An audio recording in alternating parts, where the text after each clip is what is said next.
daremos início à conferência magna de encerramento e à cerimônia de encerramento do nosso Simpósio Nacional de Combate à Corrupção. Mais uma vez agradecer a todos os parceiros, apoiadores deste evento, agradecer a valiosa parceria da UCI Oriente, Caixa Econômica Governo Federal, Prefeitura de Salvador, Movimento Combustível Legal, também integra a Associação das Empresas de Transporte de Salvador, a Record TV Itapuã, a Bravo Caminhões e Ônibus, a Fé Comércio Bahia, Sesc Senac, a Confederação Nacional do Comércio, CNC, a Gran Cursos Online, CDI Segurança Privada, Tribunal de Contas do Estado da Bahia, Sistema FIEB e o apoio da Saltur, Empresa Salvador Turismo, Seven Café, Vice Airports e Três Corações.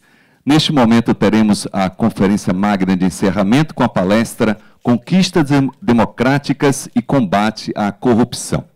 Agradecemos as presenças, senhor ministro do Superior Tribunal de Justiça, Rogério Schettino, que foi nosso palestrante, excelentíssimos senhores desembargadores do Tribunal de Justiça, Júlio César Travessa, Joanice Maria Guimarães e Salomão Rezedá, senhor presidente da Federação do Comércio, Fé Comércio Bahia, Carlos Andrade aqui conosco, o senhor vice-presidente Kelso Fernandes, o diretor regional do SESC, José Carlos Bulhosa, o secretário de Segurança Pública do Distrito Federal, senhor Cristiano Barbosa Sampaio, o superintendente da Polícia Federal na Bahia, Daniel Justo Madruga, também o inspetor da Guarda Municipal do Salvador, Alisson Carvalho, diretor de Segurança Urbana de Salvador, o senhor Maurício Lima, demais autoridades que nos honram com suas presenças, senhoras e senhores. Neste momento, convidamos para ser o mediador desta conferência o senhor presidente da Associação Nacional dos Delegados da Polícia Federal, Edivandir Paiva, acompanhado do excelentíssimo senhor ministro Luiz Roberto Barroso. Senhor ministro é jurista, professor e magistrado brasileiro, atualmente ministro do Supremo Tribunal Federal, formado em Direito pela Universidade do Estado do Rio, é mestre pela Universidade e doutor pela UERJ, da qual é professor titular de Direito Constitucional, leciona também na Universidade de Brasília. Além de exercer a advocacia desde 81, foi também procurador do Estado do Rio de Janeiro desde 85, até sua indicação para o cargo de ministro em 2013. É considerado um jurista de visões liberais e progressistas, conferencista visitante na França das universidades daquele país. Senhoras e senhores, com a palavra, o excelentíssimo senhor ministro Luiz Roberto Barroso. Senhor presidente da Associação dos Delegados da Polícia Federal, senhor diretor da Polícia Federal e nosso anfitrião aqui, delegado Rony Silva, meus caros amigos, tenho muito prazer e muita honra de estar aqui e de compartilhar com todos algumas ideias e algumas reflexões sobre as conquistas democráticas desses 30 anos do Brasil e sobre como vem sendo travado o combate à corrupção nesses tempos difíceis que nós temos atravessado.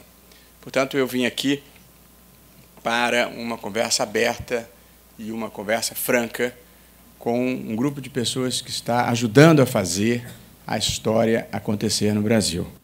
Apesar de que, presidente, eu ando meio ressabiado com essa história de conversa franca.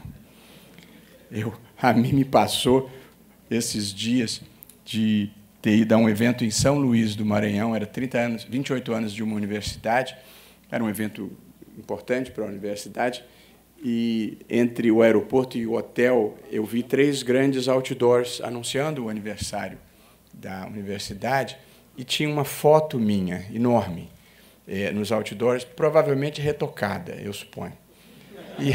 E eu cheguei no hotel, tenho testemunhas, entrei no elevador, uma senhora muito gentil disse: senhor é o ministro Barroso?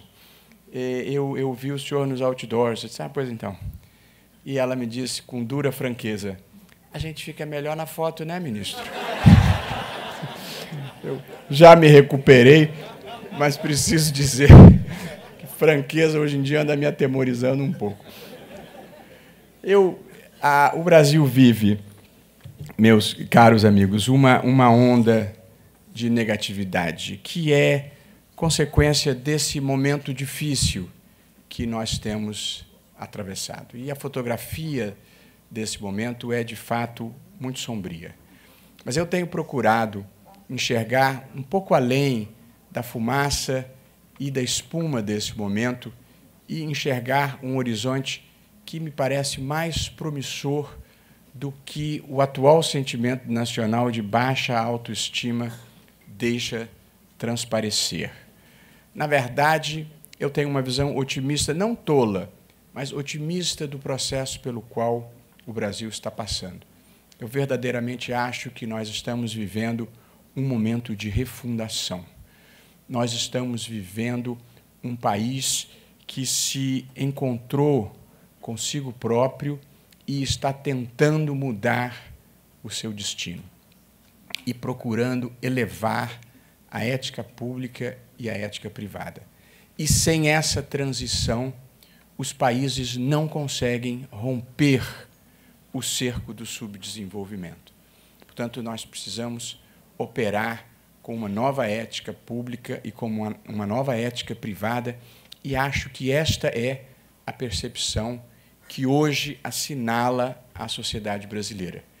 É claro que é um momento de certa frustração, mas é também a percepção decisiva de que nós precisamos mudar e estamos mudando.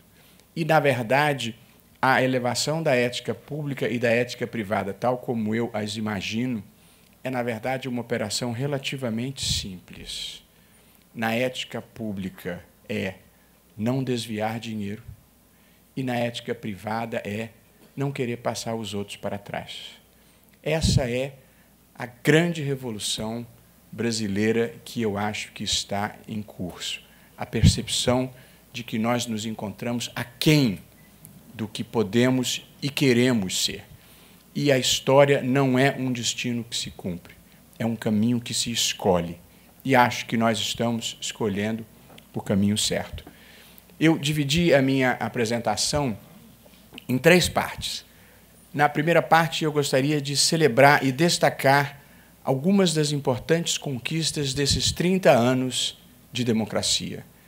Na segunda parte, enfrentar um pouco as origens e causas desse fenômeno que é a corrupção.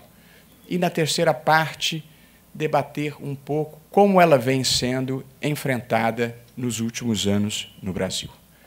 Começo pela celebração das conquistas democráticas.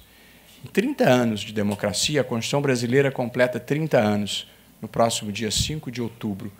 A primeira conquista que eu penso que mereça ser celebrada é a da estabilidade institucional. 30 anos de estabilidade institucional num país e num continente em que a tradição era a de quebras sucessivas da institucionalidade constitucional.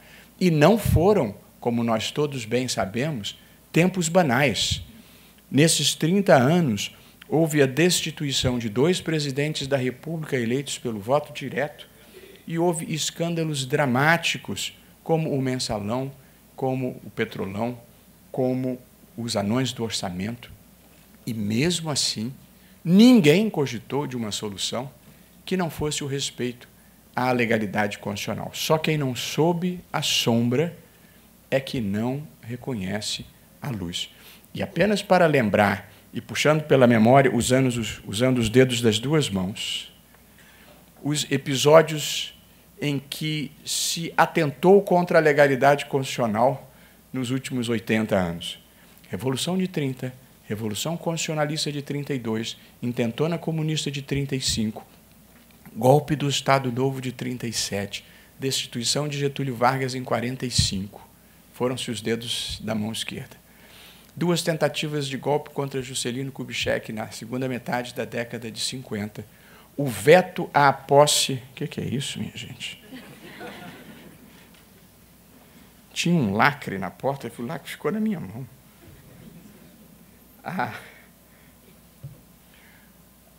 O veto à posse do vice-presidente João Goulart, quando da renúncia de Jânio Quadros. O golpe militar de 1964, a prorrogação do mandato do presidente Castelo Branco com o cancelamento das eleições de 65, o ato institucional número 5 de 1968, foram-se os 10 dedos, e nós ainda não chegamos no impedimento à posse do vice-presidente Pedro Aleixo, a outorga da Constituição de 69 e os anos de chumbo do governo Médici. Portanto, é impossível exagerar a importância de termos 30 anos de estabilidade institucional. Segunda conquista que eu acho que nós devemos celebrar nesses 30 anos de democracia foi a da estabilidade monetária. Quem quer que tenha mais de 40 anos aqui nesta sala terá vivido os horrores da hiperinflação e dos sucessivos planos econômicos fracassados. Cruzado 1, Cruzado 2, Bresser, Verão, Collor 1, Collor 2, boa parte da litigiosidade que existe no país até hoje decorre desses sucessivos planos fracassados, sendo que a hiperinflação penaliza, sobretudo, as pessoas mais pobres que não podem se proteger no mercado financeiro.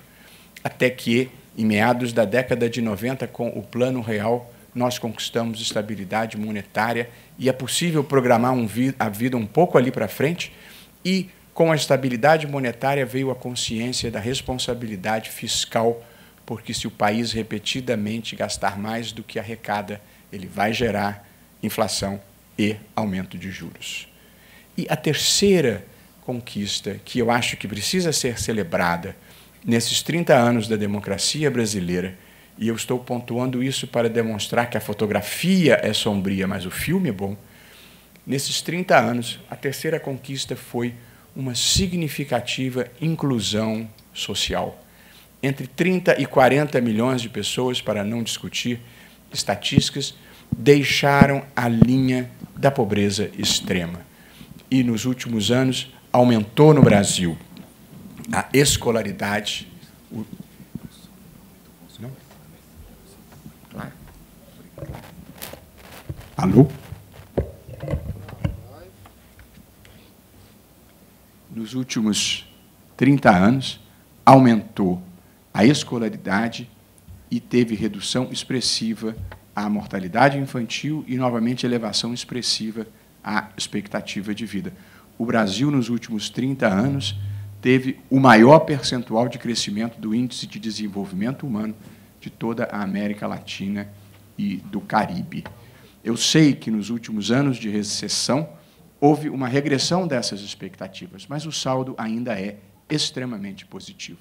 De modo que eu gostaria de pontuar logo ao início que, em 30 anos, em uma geração, nós derrotamos a ditadura, nós derrotamos a hiperinflação e nós conseguimos vitórias expressivas sobre a pobreza extrema. Portanto, nenhuma batalha é invencível, nem mesmo a batalha contra a corrupção.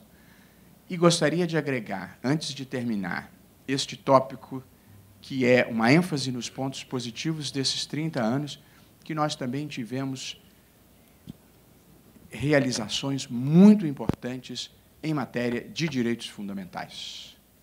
Direitos fundamentais das mulheres, quem quer que tenha acompanhado esta evolução, poucas evoluções foram tão significativas nos últimos 30 anos quanto a que diz respeito ao papel da mulher. Na sua igualdade com o marido, conquistada com a Constituição de 1988, na sua liberdade sexual, na sua luta contra a violência doméstica e a sua ascensão no mercado de trabalho. Não é uma luta acabada, mas as conquistas são muito significativas e é muito fácil documentar isso. Também tivemos avanços importantes em relação a ações afirmativas e inclusão social da população negra, 50% da população brasileira, que havia sido historicamente marginalizada e, de certa forma, encoberta por um discurso de um humanismo racial que não era verdadeiro. E, portanto, a inclusão social, mediante ações afirmativas, foi igualmente um passo importante na evolução civilizatória do Brasil. E direitos da comunidade LGBT, de demarcação de terras indígenas, de liberdade de expressão. Portanto, há muitas realizações a serem celebradas. É claro que nós não devemos encobrir o que é ruim. E, neste campo dos direitos humanos, o fato de que existem 63 mil mortes violentas no Brasil por ano é, evidentemente, um indicador que nos envergonha a todos e que nós precisamos enfrentar abertamente. Interessantemente, essa estatística espantosa, ela não entra muito no radar da sociedade. É como se houvesse uma população invisível. Mas nós vamos ter que nos voltar para esse problema, tentar identificar as suas causas, sem preconceitos, sem superstições. A gente, na vida, tem que investigar quais são as causas verdadeiras dos fenômenos e enfrentá-los corajosa e abertamente. Mas, feito este registro desta página negra, que é o número de mortes violentas, a verdade é que nós tivemos muitos avanços em matéria de direitos fundamentais, de igualdade, sobretudo, como reconhecimento. Eu falei da questão da população LGBT, dos direitos da comunidade gay, presidente, e eu, recentemente, fui dar uma palestra e uma moça me apresentava e disse: está aqui o ministro Barroso, como advogado defendeu as uniões homoafetivas, como juiz votou pela descriminalização do porte de maconha para consumo pessoal, pessoal de quem consome, não é? Para deixar claro. E agora, ministro, disse a moça, e a próxima pauta progressista é a das uniões poliafetivas, de modo que nós contamos com o senhor também nessa nova luta. Ele disse: olha, numa democracia, nenhum tema é tabu, portanto, eu acho que tudo pode ser discutido à luz do dia. Mas, disse eu a ela, eu já sou convidado para a Marcha da Maconha. Eu já sou convidado para a Parada Gay. Preocupa-me o tipo de evento que vão me convidar se eu apoiar as uniões poliafetivas.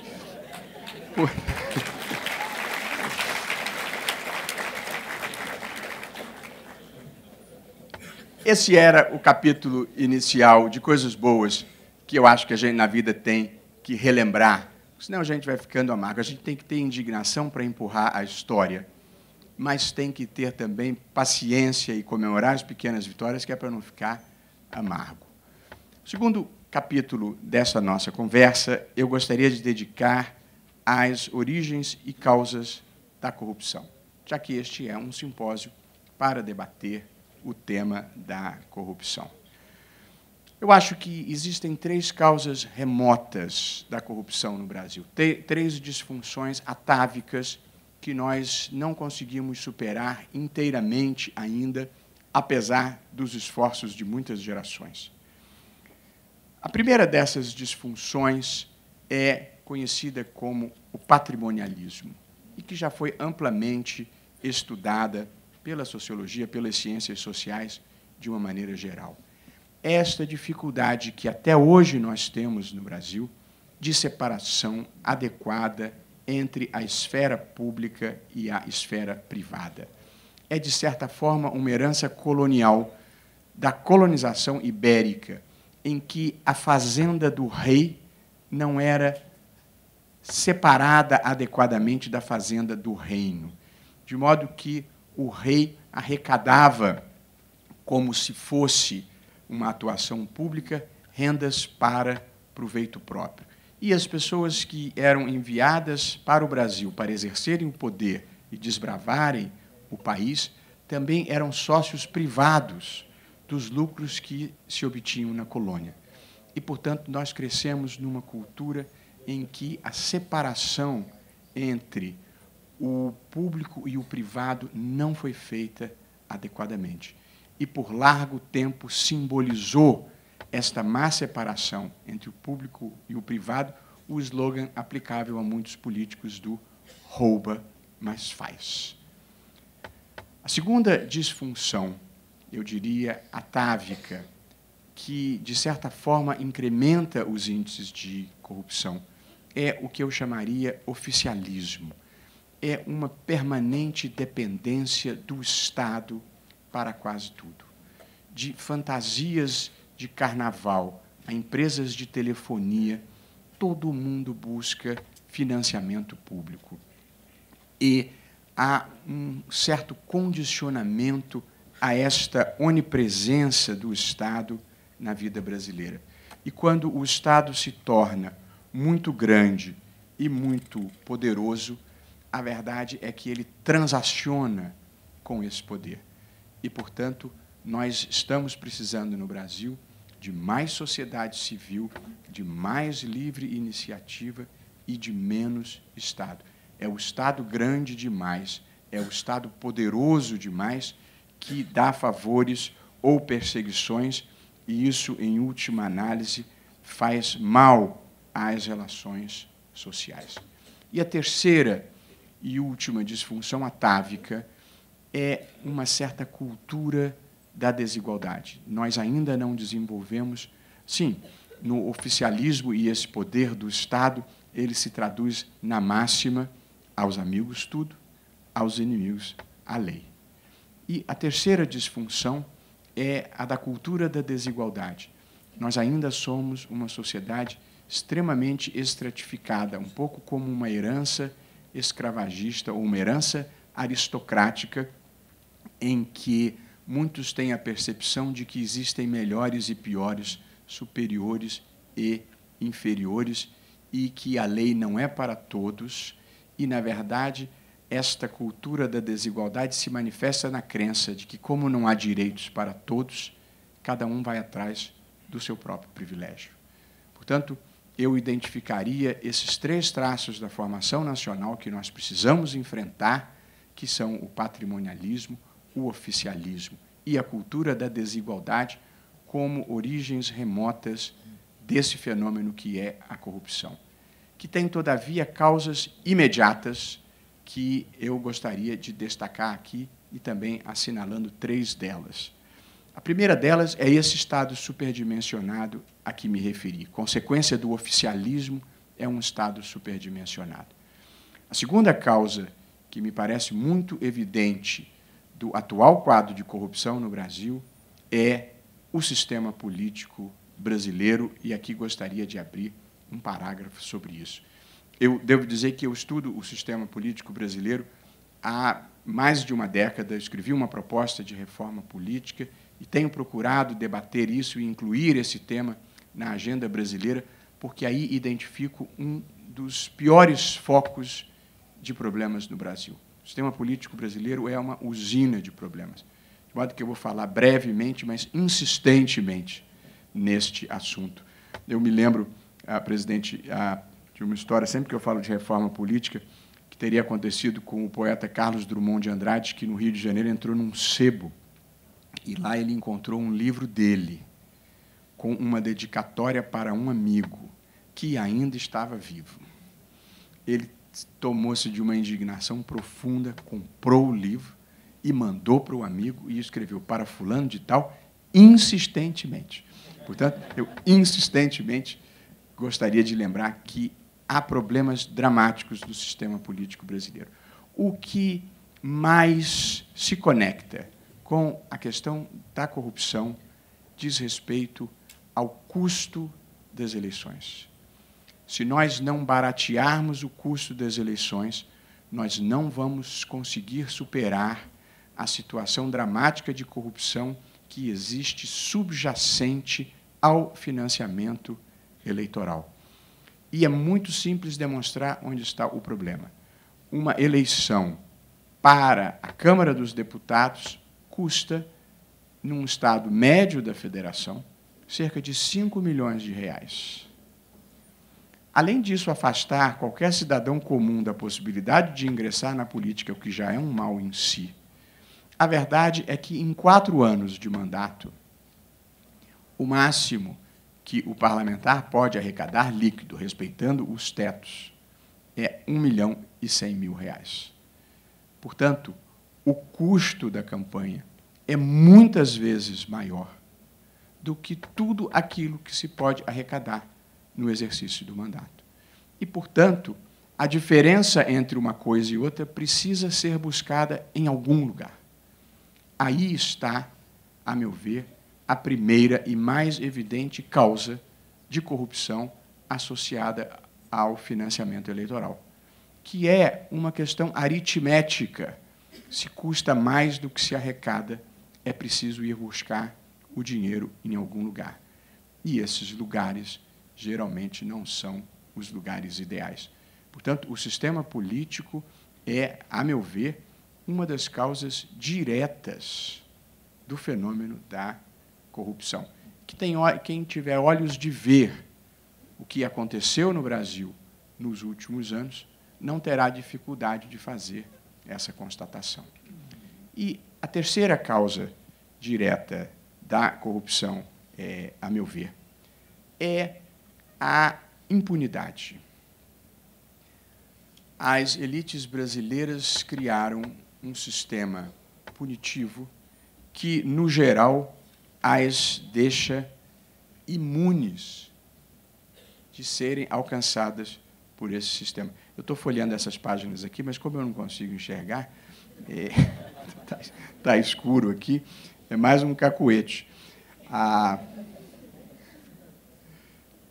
Não tem problema, eu sou capaz de falar sem conseguir saber o que eu pensei antes. Eu acho. As elites brasileiras, na verdade, criaram um sistema penal que as mantém imunes. E o sistema punitivo, como muitos dos senhores saberão melhor do que eu, ele foi concebido para pegar menino pobre, para pegar menino com 100 gramas de maconha. E quando o sistema chega a alguém poderoso, seja no espaço público ou no espaço privado, que tenha desviado 1 milhão, 5 milhões, 10 milhões, 50 milhões, ao contrário do que deveria ser, tudo vai ficando muito mais difícil, porque é um sistema feito para não alcançar essas pessoas e para dificultar a punição da criminalidade de gente rica, da criminalidade do colarinho branco. Esta é a triste verdade, e isto faz parte daquela cultura de desigualdade a que eu me referi antes. A pena de furto, furto simples, é uma pena relativamente severa, que vai até 4 anos. Mas a sonegação, se o sonegador pagar a dívida, mesmo depois do trânsito em julgado, está extinta a punibilidade. Portanto, no fundo, é uma aposta. Se for pego, paciência, vou ter que pagar, e se não for pego, muito bem, me dei bem. Portanto, desde a legislação até a jurisprudência, há uma cultura de desigualdade que privilegia a criminalidade de colarinho branco e a criminalidade de ricos, e é muito dura com a criminalidade de gente pobre. 30% praticamente da população carcerária está presa por delitos associados a drogas, e não são, como os senhores bem saberão, os grandes traficantes que estão presos. Portanto, há uma cultura de impunidade que nós estamos enfrentando e acho que começando a superar, mas ela está na origem também da criminalidade do colarinho branco e da corrupção. Porque, por muitos anos, no Brasil, gente rica era honesta se quisesse, porque, se não quisesse, também não tinha problema nenhum, porque não acontecia nada. De modo que estas são, a meu ver, as causas mais remotas e mais próximas da corrupção, as mais próximas sendo um Estado superdimensionado e poderoso demais, em que, em lugar de desenvolver o mercado de capitais, que é uma forma privada de financiamento, as pessoas vão pegar dinheiro público no BNDES. Em segundo lugar, um sistema político que é uma usina de problemas e indutor da corrupção.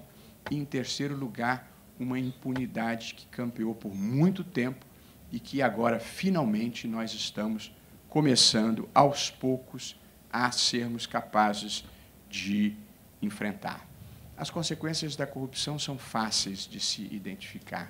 Em primeiro lugar, elas facilitam a apropriação das instituições econômicas e políticas por uma elite extrativista que drena para si o pouco de riqueza que o país consegue produzir. Em segundo lugar, a corrupção compromete os programas de desenvolvimento e os programas de distribuição de renda. E, em terceiro e último lugar, ela cria uma relação pervertida e desrespeitosa entre o cidadão e o Estado. Porque, se o Estado não é honesto, o cidadão também não se sente obrigado a ser honesto em relação ao Estado. E isto contamina todas as relações sociais. Países corruptos são países em que as relações interpessoais são marcadas pela desconfiança, pela sensação de que o outro sempre pode, quem sabe, estar querendo me passar para trás. Porque, se o Estado faz isso, os cidadãos também podem ter o mesmo sentimento e a mesma motivação, porque nada na vida é pior do que um mau exemplo. Portanto, essas consequências da corrupção precisam ser superadas pelo combate à corrupção. E aqui, então, nós chegamos ao terceiro capítulo da nossa conversa, que é precisamente o enfrentamento da corrupção. Como é que ele vem se dando no Brasil dos últimos tempos? Uma fotografia do momento atual brasileiro, como disse antes, é sombria e devastadora. Eu vou narrar objetivamente, sem nenhum juízo de valor, o quadro atual que nós vivemos.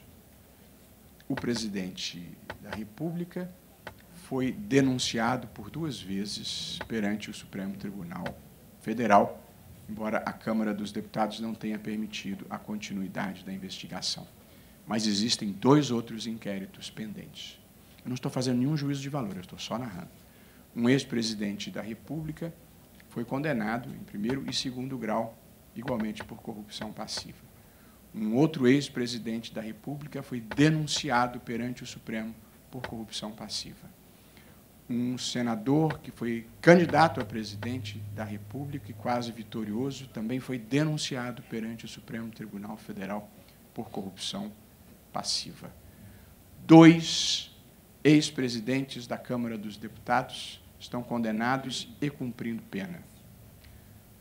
3 ex-presidentes, 2 ex-chefes da Casa Civil foram condenados, 1 está cumprindo pena. O secretário da Presidência da República foi acusado, ainda não foi julgado, de ter em um apartamento 51 milhões de reais aqui nesta adorável cidade de Salvador. Todos os conselheiros, menos um de um Tribunal de Contas estadual, foram presos. A colaboração premiada da Odebrecht envolvia mais de 500 agentes públicos. A colaboração premiada da JBS envolvia mais de 1.800 agentes públicos. Essa é a descrição objetiva do momento brasileiro. Alguém poderia imaginar que haja uma conspiração contra tudo e contra todos. O único problema dessa versão conspiratória são os fatos, os malditos dos fatos, as provas, os áudios, os vídeos, as malas, as mochilas, os apartamentos repletos. Portanto, não há teoria conspiratória que resista. Mas ainda não há uma tomada plena de consciência. É muito difícil você ouvir alguém dizer: eu errei e peço desculpas ao povo brasileiro. Todo mundo diz que foi perseguido. O sujeito é filmado.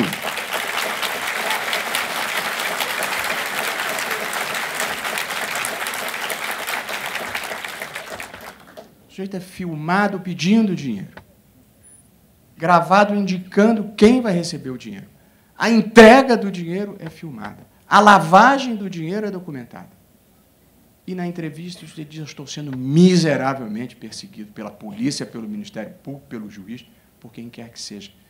Ou seja, ainda não há uma tomada de consciência, porque as coisas erradas foram naturalizadas de uma tal maneira que as pessoas criam uma realidade paralela em relação a isso.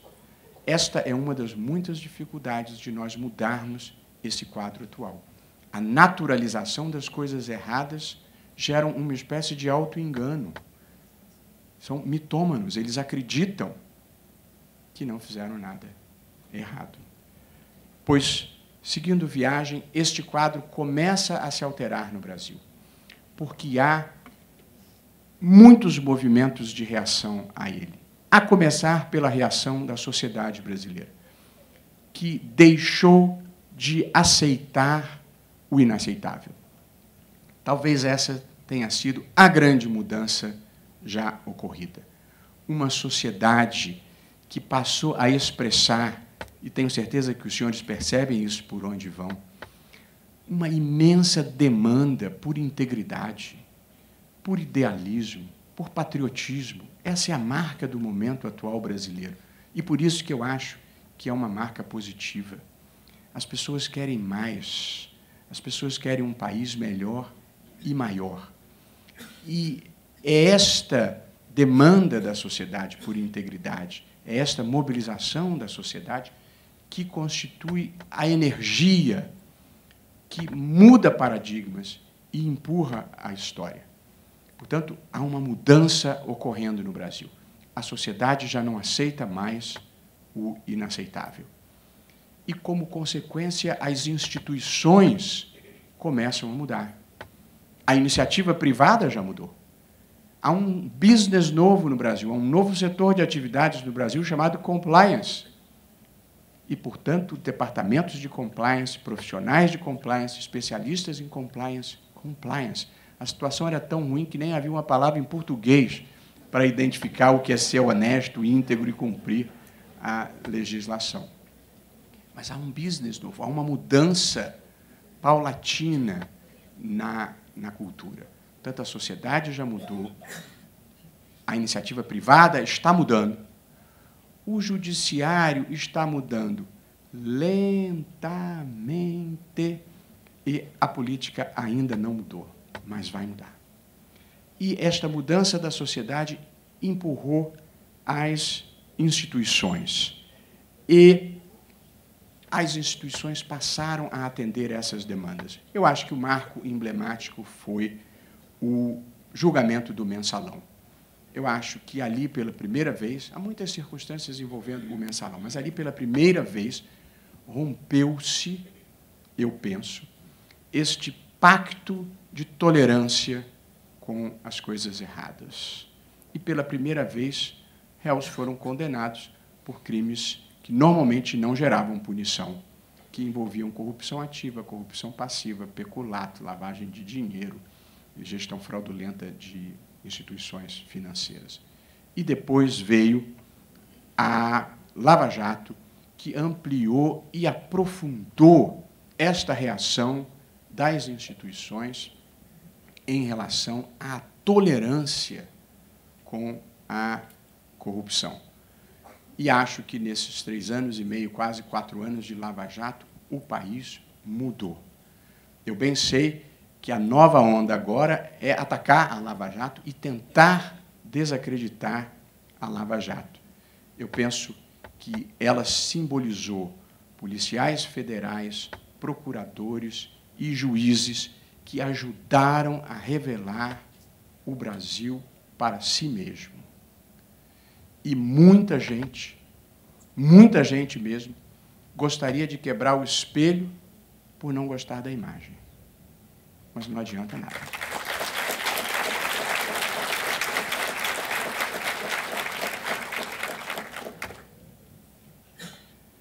As mudanças vieram também na legislação, com agravamento da pena por corrupção, com novas regras sobre colaboração premiada, com a lei anticorrupção. Portanto, houve mudanças impulsionadas pela sociedade na legislação. E houve mudanças que eu considero decisivas na jurisprudência, inclusive do Supremo Tribunal Federal, a começar com a possibilidade de execução da condenação criminal depois do 2º grau, como é praticado em quase todo o mundo. Porque este sistema em que os processos não acabavam nunca, evidentemente, era um estímulo à impunidade. Nós estamos enfrentando no Brasil uma cultura que achava que devido processo legal é o processo que não termina nunca e que garantismo significa que ninguém nunca é punido por coisa nenhuma, não importa o que tenha feito. E é difícil derrotar essa cultura de tão profundamente arraigada que ela está na formação nacional. Mas esta foi uma mudança importante. E qualquer retrocesso nesta mudança vai ser nós voltarmos ao tempo de impunidade. Quando se começou a discutir este tema, surgiu a tese de que, não, então vamos esperar até o Superior Tribunal de Justiça decidir. E aí, propus eu, e conduziu com maestria o ministro Rogério Schietti, que esteve aqui, uma pesquisa em que nós apuramos que os recursos especiais contra decisões condenatórias criminais produzem o seguinte percentual de absolvição no Superior Tribunal de Justiça: 0,62%. Portanto, esperar 3, 4, 5, 8, 10 anos até o Superior Tribunal de Justiça julgar significaria atender a uma demanda percentual de 0,62%, que é absolutamente insignificante estatisticamente. Portanto, não há razão para mudar essa jurisprudência. Agora, um país que vai mudando a sua jurisprudência em função do réu não é um Estado de direito democrático. É um Estado de compadrio.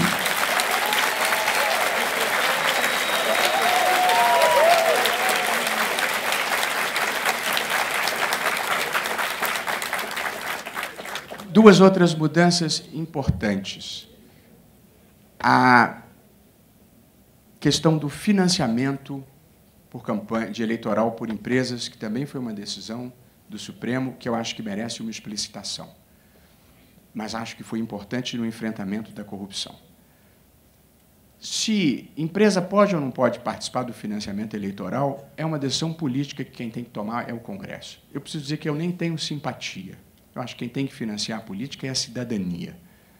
E, para abrir um parênteses, nós temos um país em que os empresários, em vez de quererem conquistar consumidores, eles querem conquistar o Estado.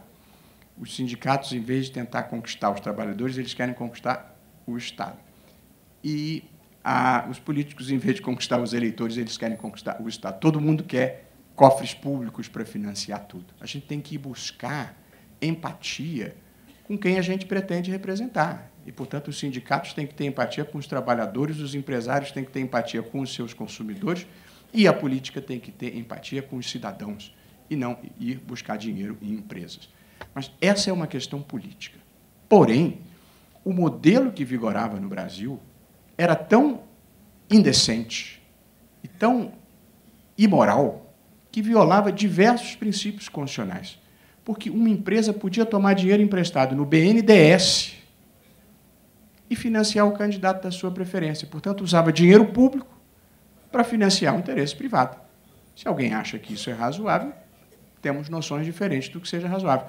A mesma empresa podia financiar, como de fato financiava, o candidato Aécio, a candidata Dilma e a candidata Marina. Se está financiando os três, não está exercendo direito político, para quem acha que a empresa tem direito político. Se está financiando os três, ou foi achacada, ou está comprando favores futuros. Qualquer uma das duas possibilidades é péssima. Portanto, o modelo era totalmente imoral. E eu acho que o Supremo, em boa hora, o derrubou porque ele era um foco de corrupção. É claro que, quando se derrubou o modelo de financiamento por empresa, a expectativa era que se fosse mudar o sistema eleitoral para um sistema mais barato. E não se mudou para um sistema mais barato. Não passou o voto distrital misto. E aí houve uma descompensação. Ficou um modelo de eleição caro, sem recursos privados para financiar. Onde é que foram buscar o dinheiro de novo?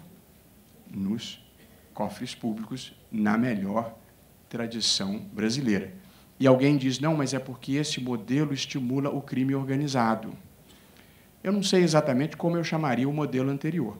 Seja como for, a verdade é que o financiamento dessas atividades deve ser buscado na cidadania. Portanto, eu considero essa mudança de jurisprudência igualmente importante.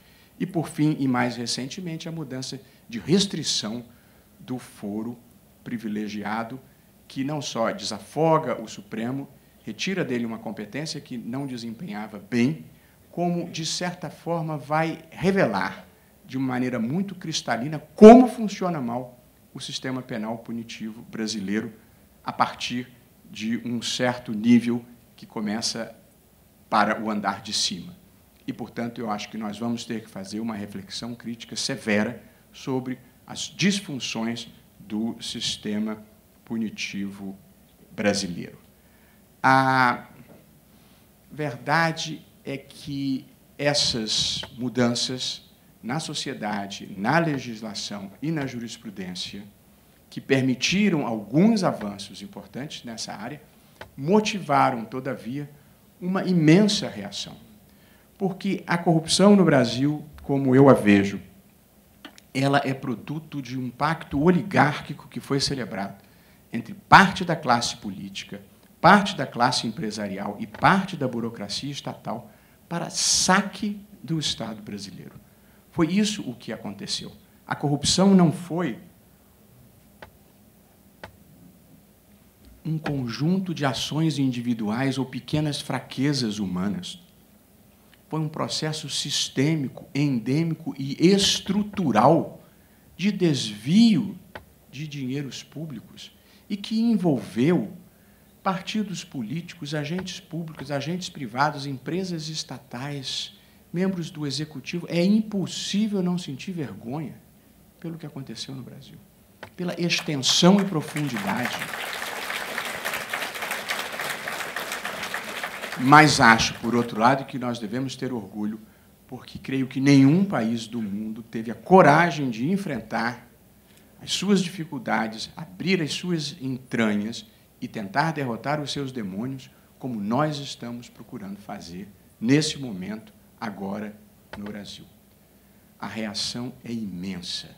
É a reação oligárquica, é a reação do abafa. Porque o que aconteceu no Brasil, o que cria todas as dificuldades, foi uma mistura muito eclética de ideologia, projetos de poder e desonestidade. Uma combinação explosiva. E, hoje em dia, o enfrentamento da corrupção depara-se com 3 problemas que não são fáceis de equacionar. O primeiro, parte do pensamento progressista no Brasil acha que a corrupção é apenas uma nota de pé de página na história e que ela não é muito grave e que os fins justificam os meios. Esse é o primeiro problema. O segundo, parte da elite brasileira acha que corrupção ruim é a dos outros, é a dos meus adversários, mas dos meus companheiros de pôquer de mesa ou de salão, essa não tem problema. Portanto, os progressistas não estão totalmente alinhados, as elites não estão totalmente alinhadas contra a corrupção e os corruptos tampouco. E nesta terceira categoria você tem as pessoas que não querem ser punidas, o que é um sentimento humano natural, mas há um lote pior, que é o dos que não querem ficar honestos nem daqui para frente e gostariam de manter tudo como sempre foi. Portanto, nós precisamos enfrentar muitos adversários simultaneamente. E como as coisas se embaralham, porque se mistura, como disse, ideologia, projetos de poder, desonestidade e busca por impunidade, às vezes é difícil identificar o arco de... É porque eu não posso falar nomes, mas o arco de alianças que se formou no Brasil contra esse processo de transformação, os defensores da velha ordem, é um arco de alianças estranhíssimo, que une pessoas que nunca se imaginaria pudessem estar do mesmo lado. Portanto, a Operação Abafa tem aliados em toda parte. Nos altos escalões dos poderes da República, na imprensa e onde menos seria de se esperar. Mas, mesmo assim, eu acho que nós temos uma missão histórica, que, evidentemente, não pode significar criminalizar a política, porque sem política não há democracia. Mas só para deixar claro, vender medida provisória de desoneração, achacar para não intimar para CPI e outras práticas, isso não é criminalizar a política. Isso é crime mesmo. E, portanto, é preciso separar o que é certo do que é errado, que é uma coisa que, no Brasil, de uma certa forma, se perdeu a capacidade de fazer pela amplitude da naturalização das coisas erradas. A corrupção tem um custo muito elevado. Ela tem um custo financeiro, ela tem um custo social e ela tem um custo moral. E acho que era bom enfatizar isso. O custo financeiro é apurado pelos dinheiros que são desviados e, segundo a Federação das Indústrias do Estado de São Paulo, cerca de R$1 bilhão por ano é desviado do PIB para fins de corrupção. Esse seria um custo financeiro. O custo social é o custo dos serviços públicos mal prestados, das contratações que não são feitas nas melhores condições e nas utilidades que não chegam às pessoas que verdadeiramente precisam, além da construção superfaturada de empreendimentos de uma maneira geral, ou o gasto de dinheiro com empreendimentos que não eram necessários apenas para obter o dinheiro da corrupção. Mas o custo maior que eu gostaria de enfatizar aqui é esse custo que eu chamei de custo moral, que é você criar uma sociedade em que a desonestidade é, de certa forma, a moeda corrente. O modo como se consolidou fazer política e se fazerem negócios no Brasil era mais ou menos assim. O agente político relevante indica o ministro de Estado ou o dirigente de empresa estatal com metas de desvio de dinheiro. O dirigente da empresa estatal frauda a licitação para contratar uma empresa que seja parceira no esquema de desvio de dinheiro. E a empresa parceira no esquema de desvio de dinheiro superfatura o contrato administrativo para arrecadar o excedente de dinheiro que vai ser desviado e distribuído de acordo com as orientações do agente político relevante que começou a fila. Este não foi um episódio isolado que se descobriu. Triste como seja, esse é ainda o modo natural de se fazer política e de se fazerem negócios no Brasil. E é isso que nós estamos precisando enfrentar com todas as dificuldades, porque é muito difícil substituir o pacto oligárquico que vigora no Brasil pelo pacto de integridade que nós precisamos celebrar. E, como disse no começo, só tem duas regras. Na ética pública, não desviar dinheiro público. Na ética privada, não passar os outros para trás. Apesar de ter desenhado esse quadro dantesco de como nós nos encontramos atualmente, eu acho que a percepção disso, a possibilidade de eu estar aqui falando isso, e de as pessoas, de uma maneira geral, compartilharem deste sentimento, significa que o passo mais importante já foi dado, que é a consciência de um problema. De modo que o trem já saiu da estação. Uma semente já foi plantada. E, portanto, eu acho que ele vai chegar onde tem que chegar. Talvez não seja para amanhã, nem para depois de amanhã, ou não seja para essas eleições, ou não seja para essas eleições. Mas a verdade é que a história não para. Tem uma música bonita do Pablo Milanese e do Chico Buarque, em que eles dizem: a história é um carro alegre, cheio de um povo contente, que atropela indiferente todo aquele que a negue. E eu acho que nós temos a história do nosso lado.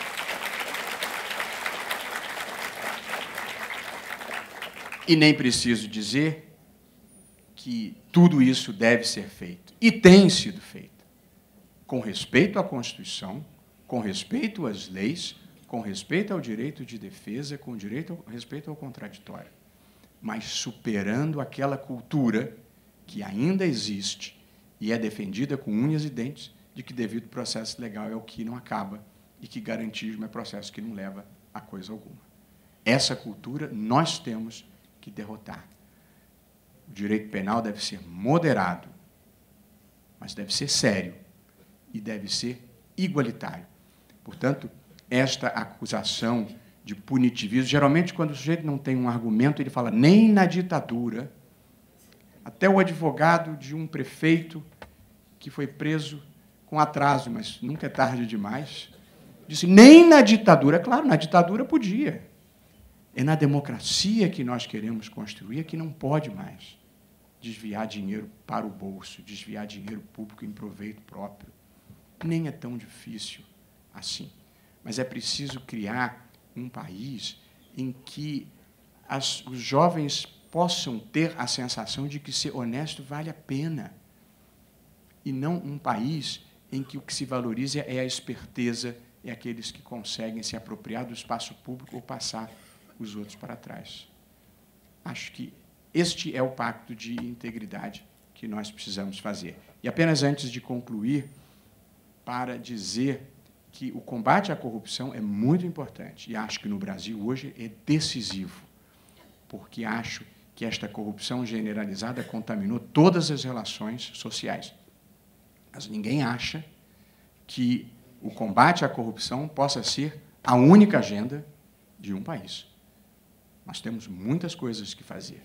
E o direito penal precisa ser sério, mas também não é com excesso de direito penal que se constrói um país. Nós precisamos de educação de qualidade, nós precisamos de distribuição de renda, nós precisamos de debate público para encontrar as melhores soluções.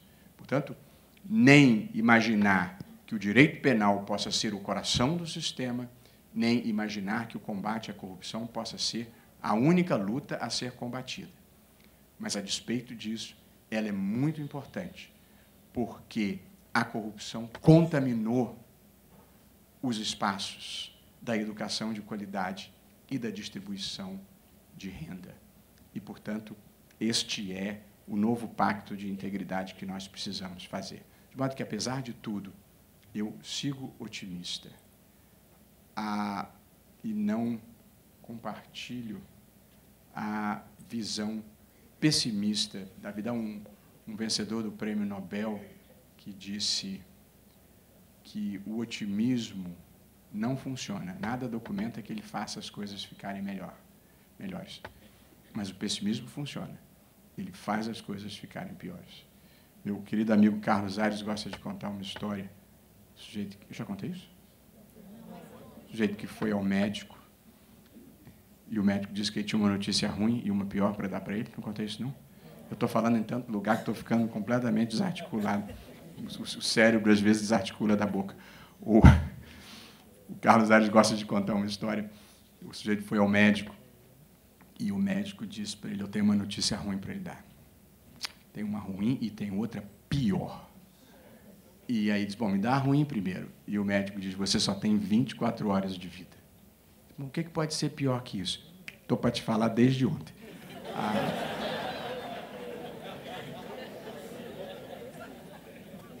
Eu gostaria de terminar com uma nota positiva, tal como comecei.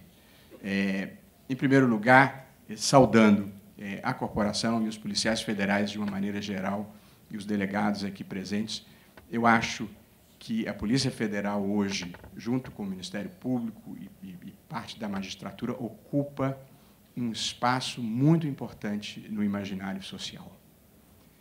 E eu acho que as instituições precisam ser capazes de corresponder às expectativas de uma sociedade que quer avançar e que quer fazer um país melhor e maior. De modo que, além do papel objetivo que a gente desempenha na vida, a gente tem também um papel simbólico, de fazer força para ser um bom exemplo. E de modo que essas instituições têm ajudado a inspirar o país a se reconstruir melhor do que tem sido até agora.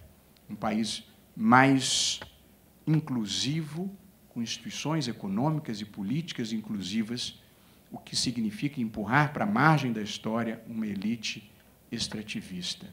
De modo que essas instituições hoje ocupam um papel muito importante no imaginário social brasileiro e, como disse, nós precisamos corresponder a essa expectativa, que, em última análise, é a expectativa que a gente tem da gente mesmo, de conseguir fazer esse país melhor e maior. Eu gostaria de terminar com uma nota positiva, que eu gosto de lembrar.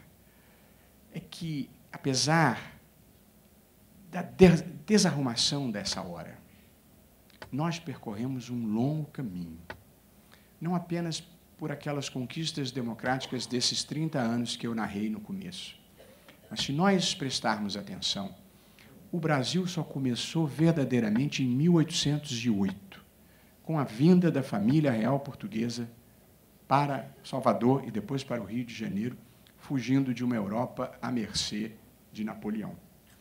Antes disso, antes de 1808, há 210 anos atrás, os portos eram fechados e, portanto, não era possível haver comércio internacional.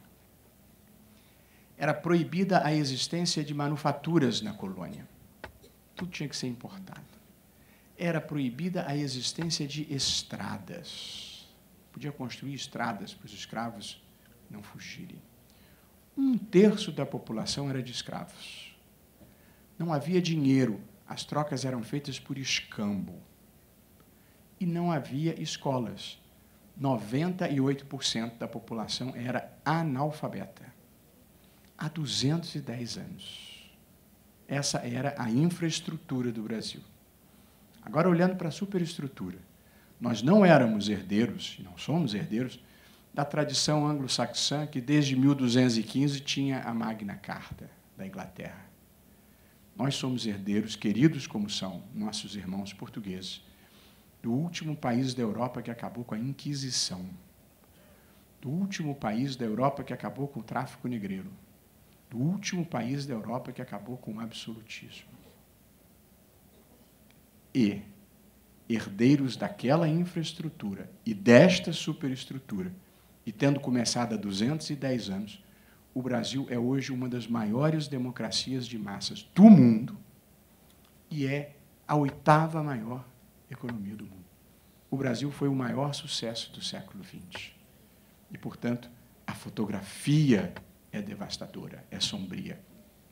Mas o filme da história brasileira e da recente democracia brasileira é um filme bom, do qual nós podemos nos orgulhar.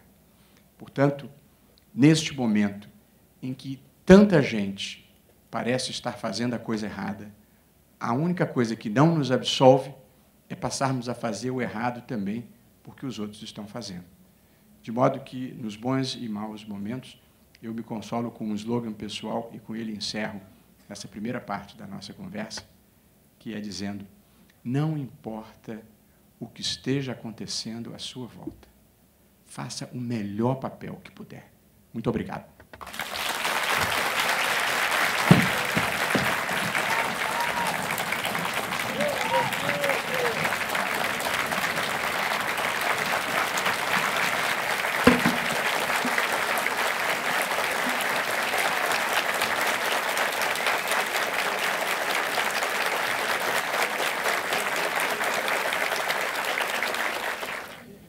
Bom, que dia, que 2 dias maravilhosos para todos nós, que contribuição que estamos dando para a sociedade brasileira e que fechamento do nosso evento, Mises Barroso. Estávamos ansiosos pela sua palestra e não perdemos, não, por esperar.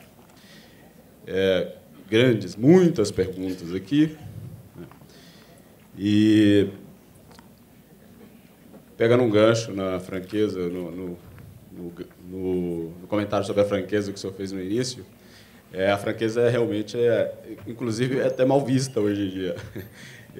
Recentemente, um repórter me parabenizou por uma entrevista que eu tinha dado e disse que fazia tempo que não tinha uma entrevista com tanta transparência e franqueza.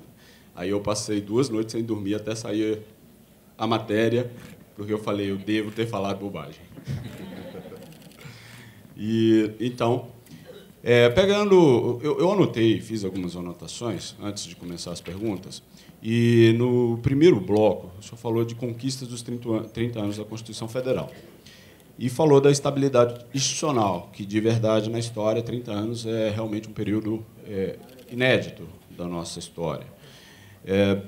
Um dos efeitos, inclusive falado aqui, tanto por vários debatedores nesse evento, da corrupção é a descrença da população nas instituições, e aí ela passamos a ter um cenário para todo tipo de proposta, de soluções. O senhor acredita que a corrupção sistemática no Brasil pode colocar em risco a estabilidade institucional e haver uma ruptura?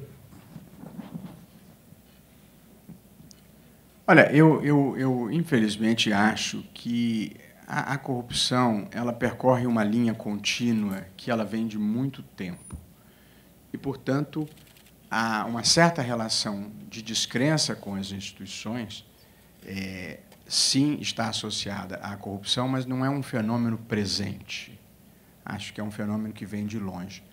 O que impressiona nesse momento é o índice de percepção da corrupção, que no Brasil é altíssimo.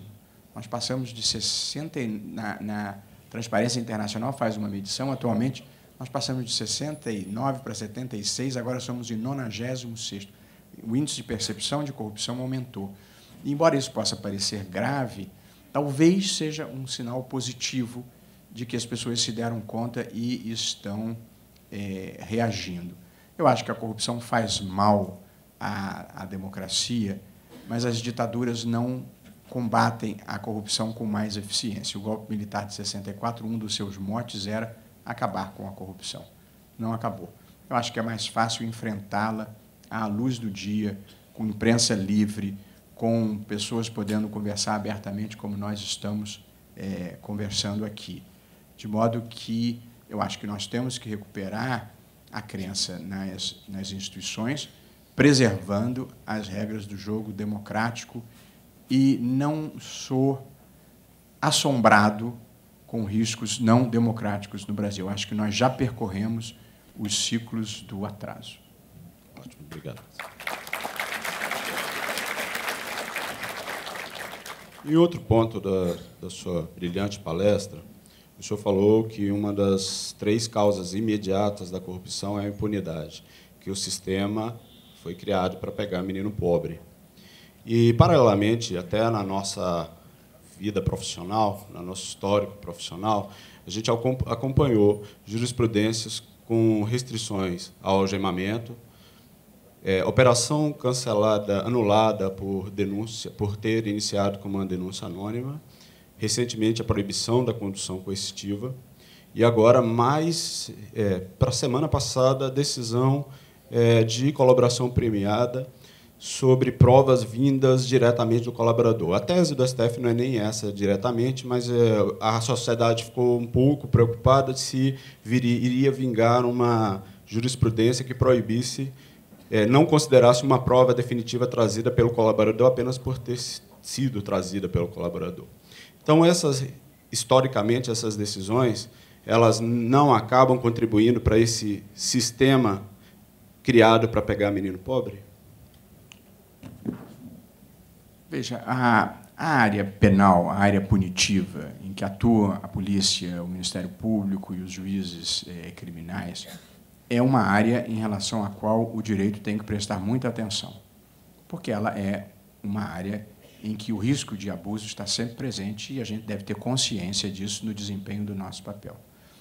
Porém, é preciso também ter cuidado com o risco de leniência excessiva.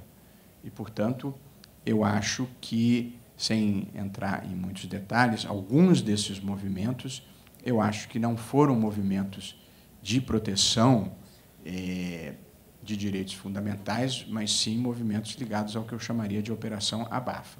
Portanto, é preciso conter qualquer risco de abuso, mas é preciso evitar também o risco de excesso de leniência.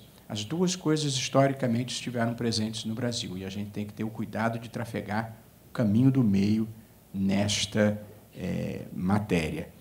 Em relação ao tema tanto da condução coercitiva quanto da colaboração premiada, eu tenho me manifestado diversamente dessas linhas que, talvez não em todo o Supremo, mas em alguns espaços prevaleceram.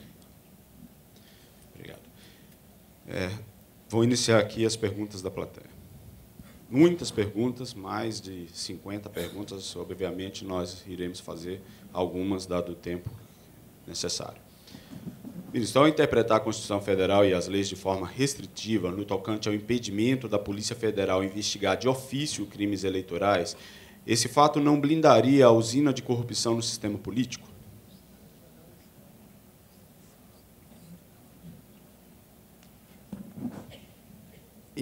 Desde a semana retrasada, eu agora passei a ser um ator judicante nessa matéria, de modo que não há pergunta ruim, há resposta ruim. Essa, nesse momento, eu não estou podendo dar. Ok. Eu imaginei que algumas mesmo, por o senhor ainda se manifestar sobre algumas decisões, algumas eu até já separei, porque o senhor não poderá responder. Imaginei que... E o senhor fica à vontade para, sempre que aparecer um assunto, o senhor se manifestar dessa forma. Outra pergunta. Não seria temeroso ceder à espetacularização do processo penal e ao direito penal simbólico em momento tão frágil da nossa história, reduzindo garantias individuais de maneira irreversível? É o outro lado da moeda. Acho que a espetacularização da investigação criminal é errada, é um mal. Eu conduzo uma investigação high profile, e está presente aqui o delegado que executa essa investigação, importantíssima, seríssima, gravíssima. Ninguém viu nenhum gesto de espetacularização. Portanto, é perfeitamente possível fazer bem feito, sem expor indevidamente as pessoas.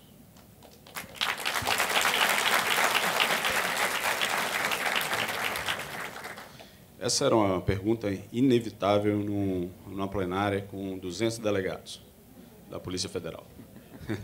Quais medidas o senhor acha viável para fortalecer a Polícia Federal, evitando influências políticas? Seria possível autonomia orçamentária, financeira, administrativa, mandato para o diretor-geral, autonomia funcional do delegado de polícia, ou outra medida que o senhor entenda necessária? Desse elenco, eu me sinto confortável para falar de duas delas. Eu acho que mandato é muito razoável. Eu acho que o mandato está associado... Ninguém que é demissível ad nutum, ou qualquer pessoa que é demissível ad nutum, está sujeito a não poder exercer livremente o seu cargo sem o risco de perdê-lo. E, portanto, eu acho que mandato é uma providência razoável. E uma outra que já está na lei, que é o delegado não poder ser afastado arbitrariamente. É preciso que haja uma justificativa, porque, senão, você também está sujeito à manifestação política. As outras questões, eu acho que elas têm uma dimensão política que eu preferiria me abster. Mas o mandato, eu certamente acho que é importante, e o cumprimento do dispositivo legal que impede o afastamento arbitrário, eu também acho que é assecuratório da independência. Obrigado.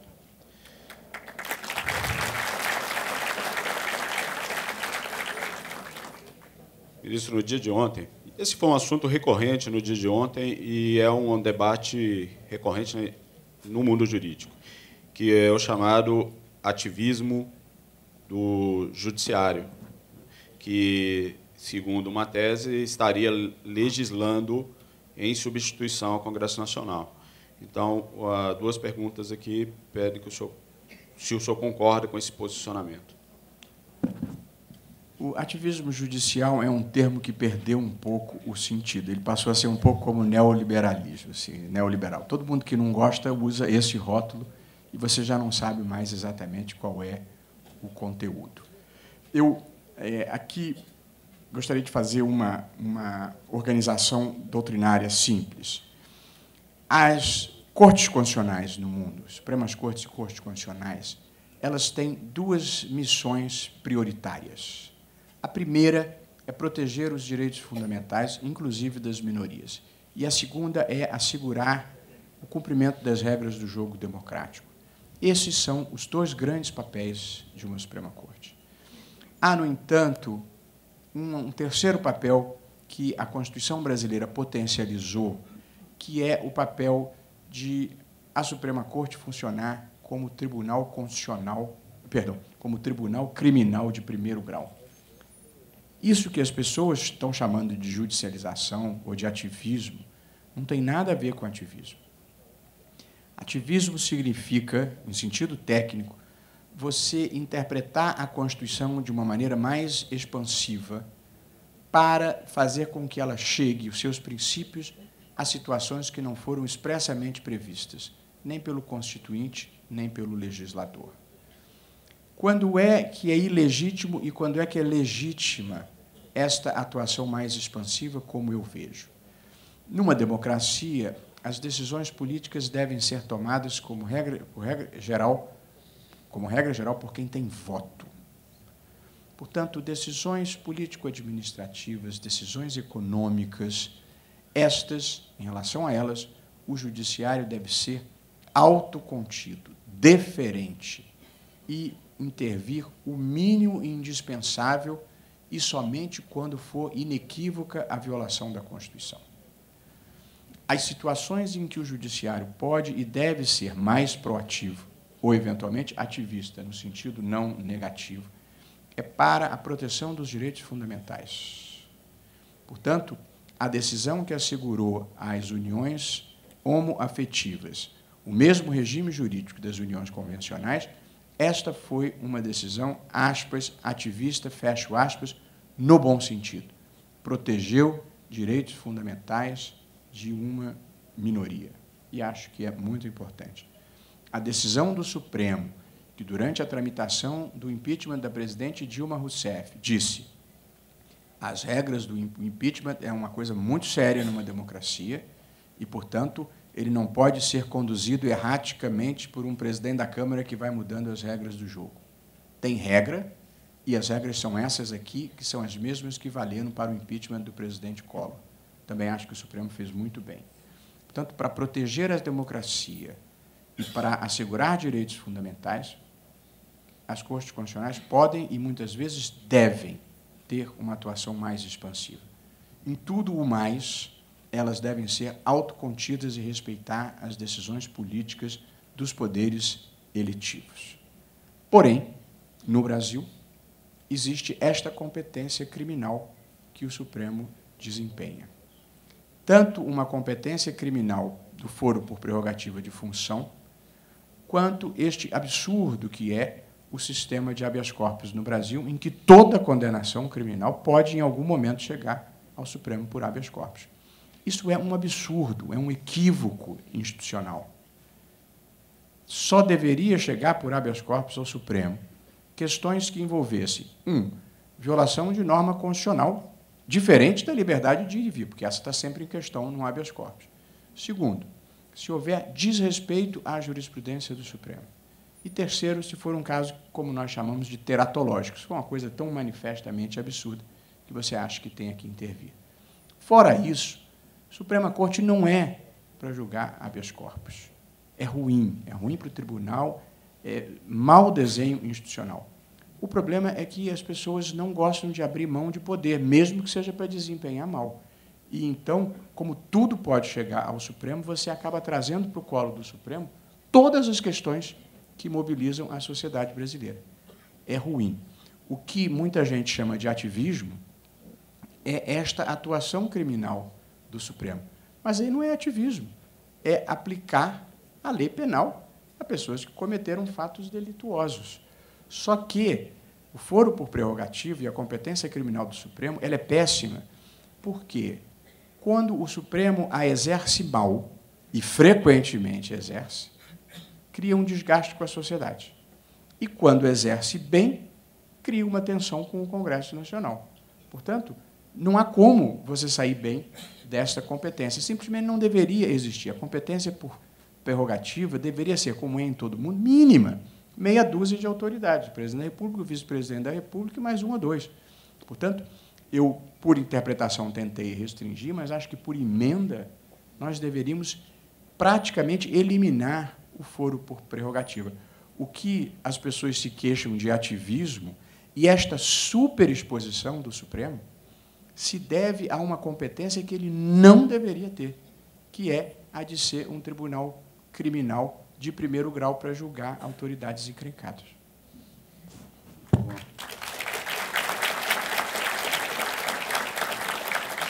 Com essa resposta sobre o foro, o senhor já eliminou umas 10 perguntas aqui.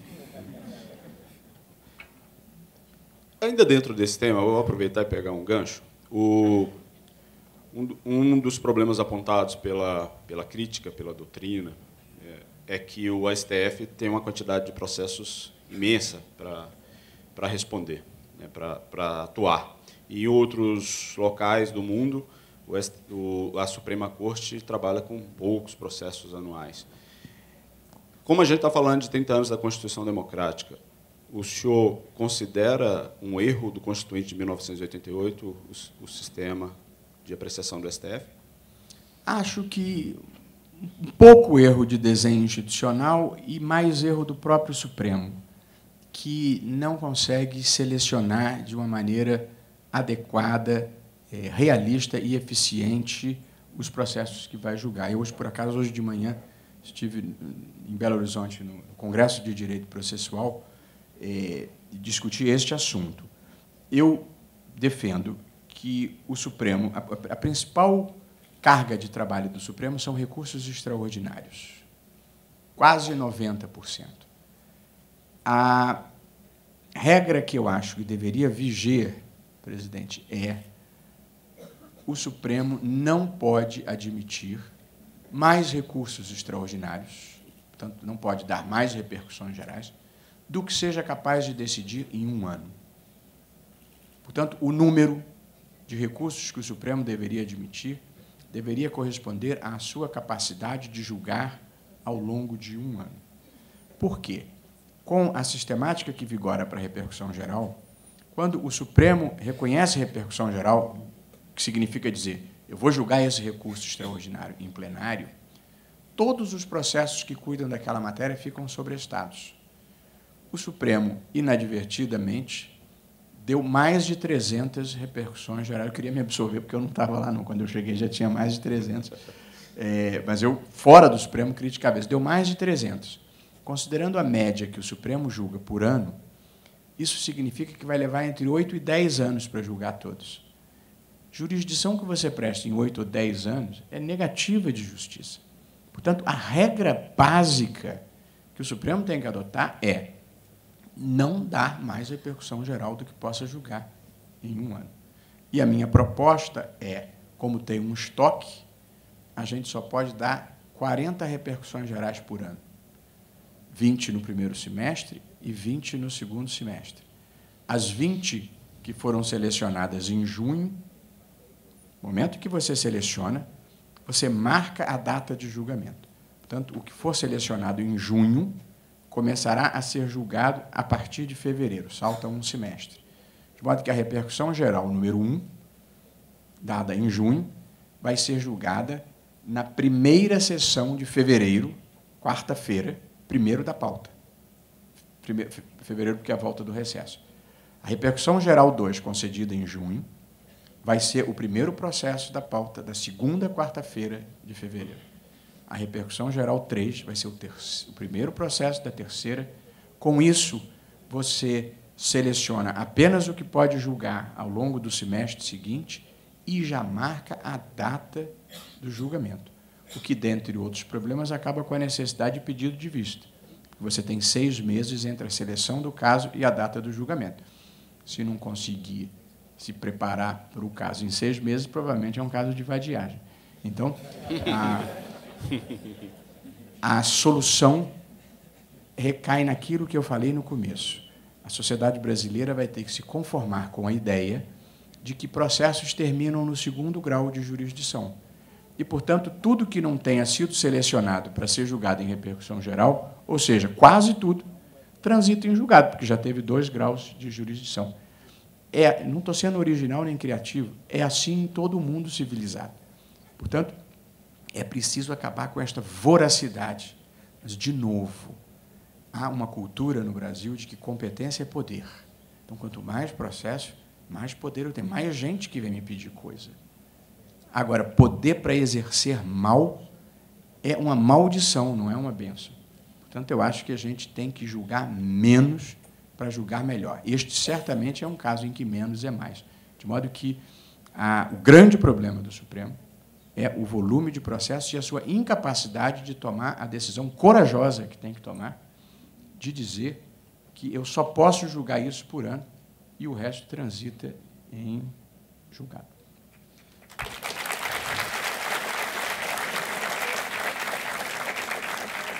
Bom, com a resposta sobre o trânsito em julgado em segunda instância, o senhor já eliminou mais outra quantidade aqui. Estamos caminhando.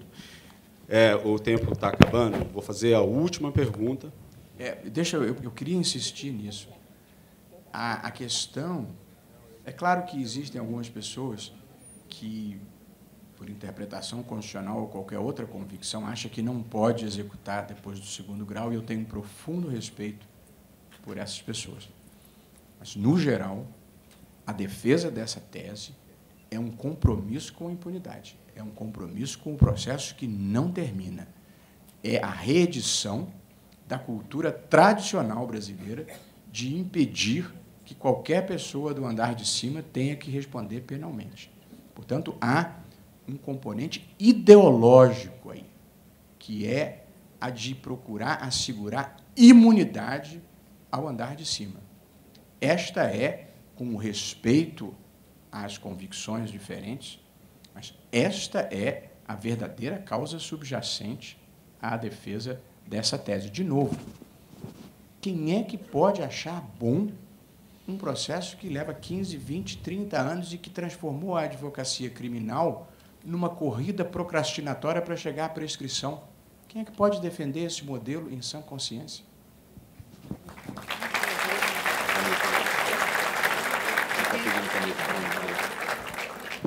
Eu vou fazer a última pergunta, porque ela tem tudo a ver com a própria palestra, quando o senhor disse que uma das causas imediatas para a corrupção era o sistema político. E esse talvez seja uma encruzilhada que os brasileiros se encontram para resolver o caminho agora, para já, nos próximos meses. Então, a pergunta é a seguinte: entendemos que uma das ações para o combate à corrupção é a reforma política. Mas como implantar tal reforma se os componentes do Congresso Nacional não têm interesse nessa reforma, continua a se candidatar e não surgem novos, melhores candidatos? Bom, essa é a dificuldade óbvia. As transformações que o país precisa dependem das pessoas que vão ser afetadas negativamente por essas transformações. Essa é a dificuldade que nós temos enfrentado. Porém, como não há alternativa à democracia, a gente tem que ter um processo de mobilização social e de persuasão. Houve 2 pequenas vitórias em matéria de reforma política nos últimos tempos. O fim das coligações partidárias em eleições proporcionais e uma cláusula de barreira, meio michuruca, mas não tão boa quanto aquela que o Supremo, em má hora, derrubou lá atrás, mas, ainda assim, com a possibilidade de produzir um impacto relevante na redução do número de partidos. Eu gosto de acreditar, e de fato acredito, que há pessoas que consigam pensar a vida idealisticamente e para além dos próprios interesses. Eu acho que o ideal está para a vida pública como o amor está para a vida privada. Ajuda a gente a transcender para além do egoísmo próprio e dos próprios interesses e a fazer alguma coisa que seja boa para o outro ou que seja boa para o país. De modo que eu acredito que haja pessoas idealistas e tenho fé que elas vão ser majoritárias e conseguir esse processo de transformação. Eu estava escrevendo sobre a Constituição de 88 e acho que o Brasil ainda está precisando, mas já avançamos muito, de 3 choques positivos. Um choque é um choque de iluminismo. Iluminismo significando razão, humanismo, ciência e progresso. A gente precisa de uma razão humanista derrotando algumas das nossas vicissitudes históricas. Em segundo lugar, nós estamos precisando de uma dose grande de idealismo, que é a capacidade de imaginar um país melhor e maior. Nós precisamos imaginar coisas boas. E o terceiro choque é um choque de pragmatismo. É praticar as ações necessárias para realizar aquele país melhor e maior. Pragmatismo significa trabalhar sobre a experiência real, trabalhar medindo os resultados, comprometido com os resultados. Nós temos um direito e um país que ainda vive da retórica abstrata e uma total desconexão com a vida, sob muitos aspectos. Portanto, o país precisa de um choque pragmático, de ver o que funciona, por que não funciona, e se livrar daquilo que não funciona. Eu gosto desse exemplo, uma cidade medieval, na Itália, teve uma infestação de ratos. E aí o poder público, para enfrentar o número de ratos, passou a pagar um dinheiro a cada habitante que entregasse um rato morto. E, depois de um certo tempo dessa política, eles foram monitorar os resultados e descobriram, surpreendentemente, que tinha aumentado o número de ratos, que a população passou a criar rato para vender para o governo. Portanto, se você não monitora, não tem compromisso com o resultado, você faz coisas erradas a vida inteira. Quando eu assumi a relatoria do indulto, que, do modo como funciona no Brasil, é um absurdo completo, quando eu assumi a relatoria do indulto, a primeira coisa que eu perguntei foi quantas pessoas são beneficiadas pelo indulto, porque a justificativa para o indulto é desafogar o sistema penitenciário, que, de fato, é sobrecarregado. Há mais de 50 anos se dá indulto no Brasil. A minha primeira pergunta, ao assumir a relatoria, quantas pessoas são beneficiadas pelo decreto de indulto? Ninguém sabe. Não tinha uma estatística, não tinha uma informação, não sei se são 100, se são 5 mil. Portanto, há 50 anos se pratica no país uma política pública sem ninguém nunca ter feito um monitoramento e saber se aquele sacrifício que se produz em relação aos valores tutelados pelo direito penal é compensado por algum proveito que o indulto traga, que não seja favorecer os amigos corruptos. Portanto, a falta de dados, a falta de estatística, a falta de monitoramento das políticas públicas é um problema dramático no Brasil. É isso que eu me refiro como um choque de pragmatismo. Portanto, iluminismo, idealismo e pragmatismo é uma combinação que eu acho que ajudaria o Brasil a dar este salto adiante que nós precisamos dar.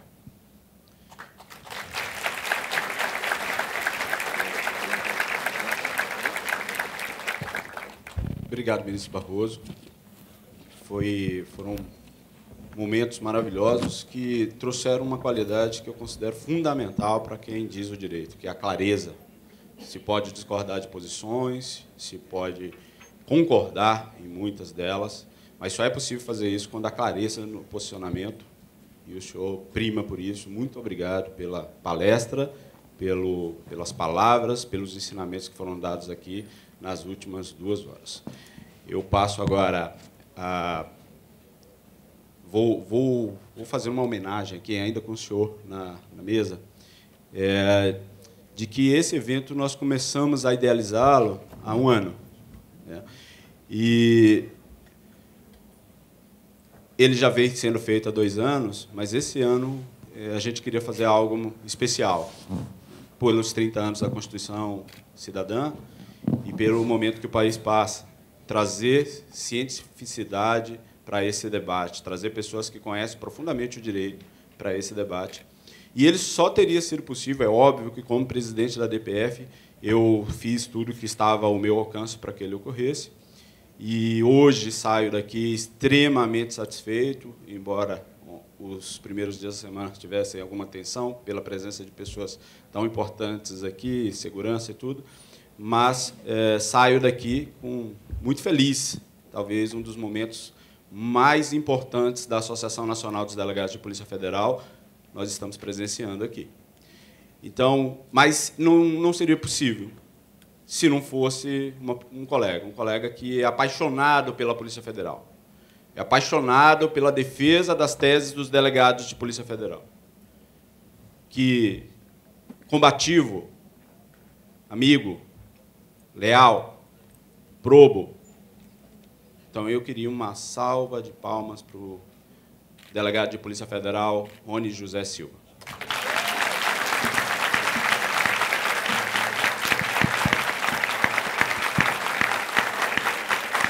Nós convidamos o senhor Rony para o palco neste momento, por gentileza. E ditas essas palavras, eu passo para o cerimonial a continuação da premiação e depois encerramento do evento. O senhor Rony, neste momento, fará a entrega do certificado e de um troféu com a simbologia do nosso evento ao senhor ministro, pela brilhante participação, e também ao senhor presidente da DPF, por mediar este momento.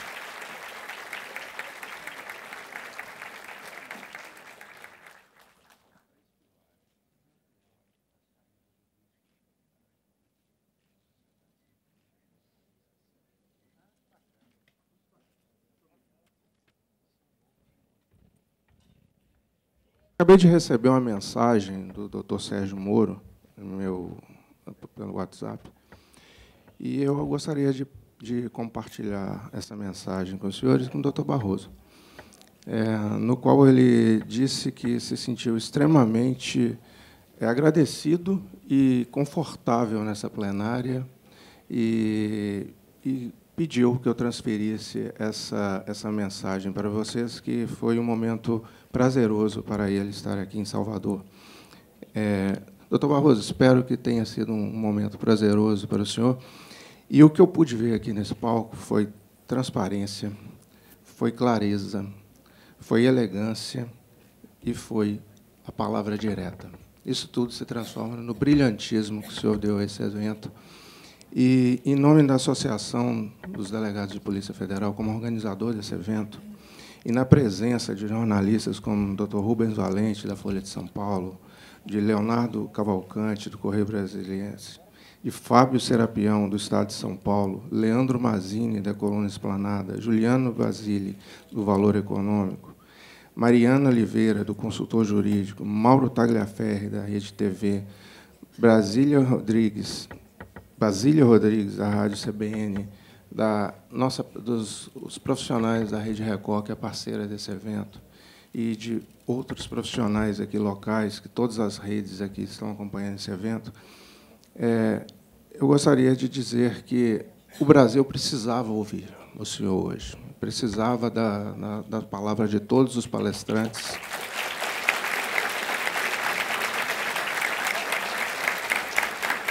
Que aqui estiveram, e os parceiros que nos ajudaram. Nesses dias que antecederam esse simpósio, não foi fácil. Ameaças de protestos. É um momento difícil. Protesto pela realização do evento jurídico com pessoas brilhantes do mundo jurídico. Mas isso existiu.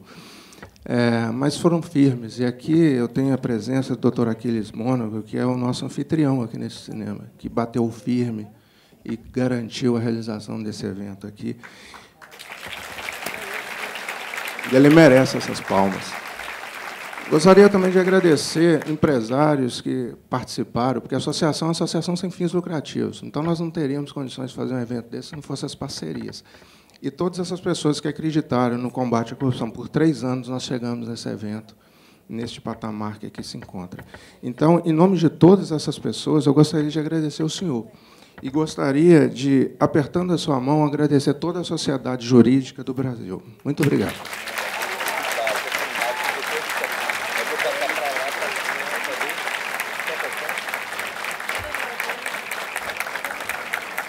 Pessoal, eu encerro esse evento nesse momento. Agradeço a todos pela colaboração de vocês. 3 salas completamente lotadas até esse momento. 2 dias de intenso debate, ministro, e o senhor encerrou de forma brilhante. Muito obrigado a todos e bom regresso às suas residências.